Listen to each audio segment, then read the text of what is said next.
commencé il y a bien longtemps de cela, dans un coin reculé de notre belle Sologne. Josette, en bonne femme d'intérieur, avait le souci de laisser sa masure propre.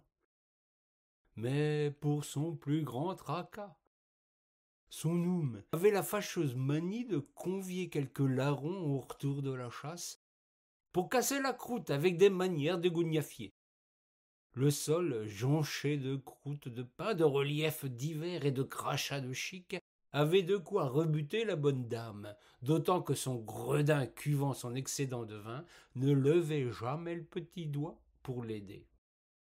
Ce jour-là, Josette prit le cerf par les bois, ou plus exactement eut une formidable intuition qui allait changer la face du monde de domestique.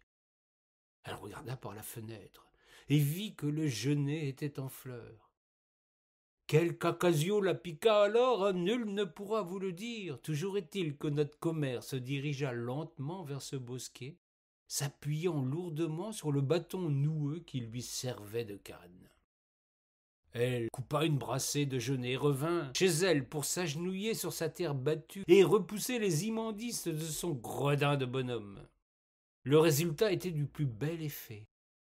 De fines rayures agrémentaient sa poudre de sable et d'argile qui constituait son sol. Elle était ravie de son initiative jusqu'à ce qu'il lui faille se relever. Ce fut alors une autre paire de manches, ces vieilles douleurs lui rappelant les incontournables lois de la gravité. Josette s'appuya sur sa canne pour se remettre debout. La dame regarda la brassée végétale à ses pieds, observa interrogative son bâton, revint vers le genêt, se perdit les yeux au plafond, le regard dans le vide. Soudain, son attention se porta sur une corde lieuse qui pendait, là, accrochée à une poutre. Une formidable mécanique intellectuelle se mit en branle. Elle alla de la lieuse à la canne pour se focaliser sur la brassée de genêt, quand soudain la connexion se fit, tandis que l'humanité allait effectuer, sans le savoir, un grand pas. Josette attrapa la lieuse, prit sa canne et inoua solidement les brindilles. Elle venait, sans pouvoir le nommer, d'inventer le balai, bien que son nom ne fût jamais associé à cette immense découverte. Il est vrai que son genêt à balai était dépourvu d'épines. Elle ne pouvait prétendre au concours éponyme. Elle resta à jamais dans l'ombre, tandis que sa proche voisine tira sans tarder la couverture médiatique à elle. Dame Irène avait vu la chose. Elle avait admiré la perspicacité de sa voisine, tout en émettant des réserves sur son choix. Pourtant, le ballet de genêt connut un franc succès des siècles durant et permit une bien modeste prospérité dans la région solognote. Toujours est-il que de son regard critique, Irène déplora les fleurs jaunes qui parsemaient le sol ainsi épousseté. Elle en fit la remarque à son bonhomme en lui disant « Archimède, va me chercher du boulot !» La demande fut prise comme une agression par ce brave feignant caussard devant l'Éternel. Il se défendit en affirmant qu'il n'existait pas encore de filiale de Pôle emploi dans ce secteur si tranquille. Irène vitupéra. « Grand nigo que t'es tibette ! Va me chercher des branches de bouleau, tu vas voir ce que tu vas voir !» Archimède s'exécuta et bien lui en prit, sinon il aurait été sans doute le premier mâle homo sapiens à recevoir un coup de balai dans le dos. Irène, sa requête satisfaite, s'empressa elle aussi de fabriquer un balai. De bouleau cette fois. Elle fit ses premiers réglages, satisfaite du résultat, quand une curieuse sensation lui chatouilla le divertissoir de sa caboche. Elle qui était une herboriste émérite, capable de jeter des sorts et de préparer des potions, sentait comme un appel étrange, une pulsion mystérieuse à aller plus loin encore. Irène sortit de sa demeure, enfourcha son balai de bouleau et, bien avant Icare, grand usurpateur de renommée devant l'Éternel, elle pratiqua le premier vol humain de toute l'histoire. L'affaire fit grand bruit. Josette, dépitée, déclara que naturellement Irène en faisait toujours plus que les autres. D'autres sorcières de Sologne se mirent en quête de réglages pour améliorer les performances de l'engin.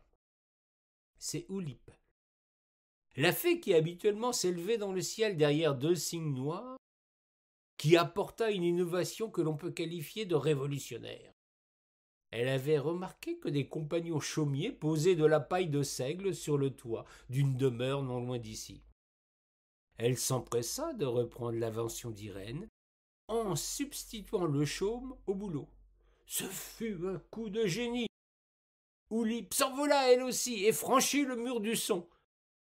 L'aventure aéronautique des sorcières et des fées pouvait débuter.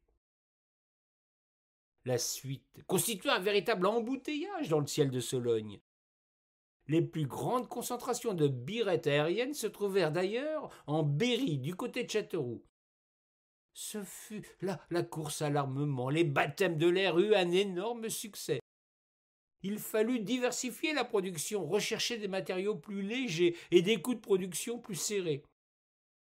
C'est vers le lointain Tonkin que ces dames allaient quérir le bambou pour produire des balais bon marché. Les prix s'effondrèrent, certes, tandis que les vols connurent de nombreux trous d'air.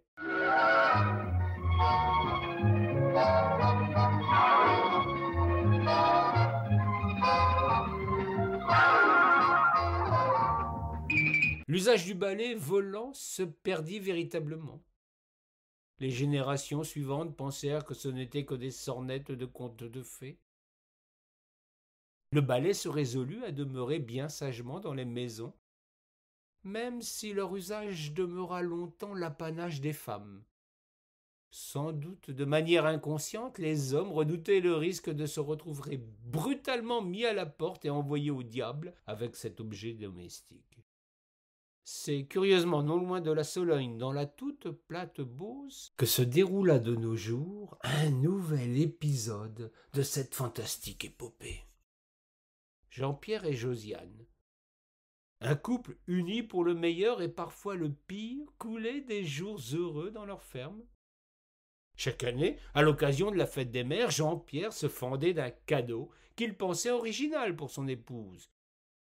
Il y a 2 ans, il avait choisi une sorbetière. Josiane le remercia avant de lui glisser qu'elle aurait préféré des fleurs ou un bijou. Elle utilisa une fois l'appareil pour ménager la susceptibilité de son bonhomme, puis le remisa pour l'éternité au fond d'un placard. L'année suivante, incapable de retenir la leçon, Jean-Pierre retourna dans le même magasin et fit une nouvelle dépense pour sa femme. Il revint cette fois avec une yaourtière. La pauvre Josiane, allergique aux produits laitiers, s'arracha les cheveux et fit remontrant sa mère à son inélégant compagnon. Le gros paquet fut déposé au grenier sans même avoir été ouvert. Cette année, pour la fête des mères, Jean-Pierre se promit de ne plus commettre pareille sottise. Il se garda bien d'acheter une cafetière ou une théière. La rime semblait déplaire à sa chère compagne. Il fit preuve d'imagination en optant pour un énorme appareil inventé par un sujet de sa très gracieuse majesté qui connut de constantes améliorations avant que d'être mis sur le marché européen après un succès fou en Amérique. Josiane fut surprise par la taille du paquet. Cette fois, elle prit la peine de le déballer, se doutant malgré tout que ce n'était ni des fleurs ni des bijoux. Elle découvrit un appareil étrange, une sorte de ventre sur des roulettes, équipé de gros tuyaux. La marque Electrolux lui était inconnue. Pourtant, la ménagère eut une intuition. Elle envoya son bonhomme chercher l'immense rouleau électrique qui servait pour l'entretien des extérieurs. Elle déroula tout le câble. Elle brancha l'aspirateur, puisque tel était le nom de cet appareil. Et après avoir pris le soin de l'installer dans la cour, Josiane enfourcha ce que nos amis canadiens nomment une balayeuse électrique.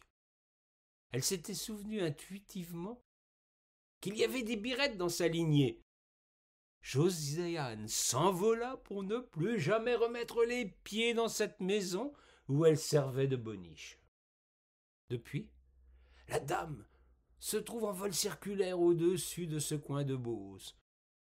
Son époux, pour éviter une panne d'électricité qui lui serait fatale, fit installer d'immenses éoliennes sur ses terres et un groupe électrogène pour pallier au manque de vent.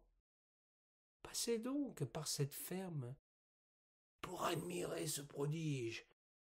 Josiane tourne encore, à l'heure où j'écris une histoire à écouter les yeux au ciel.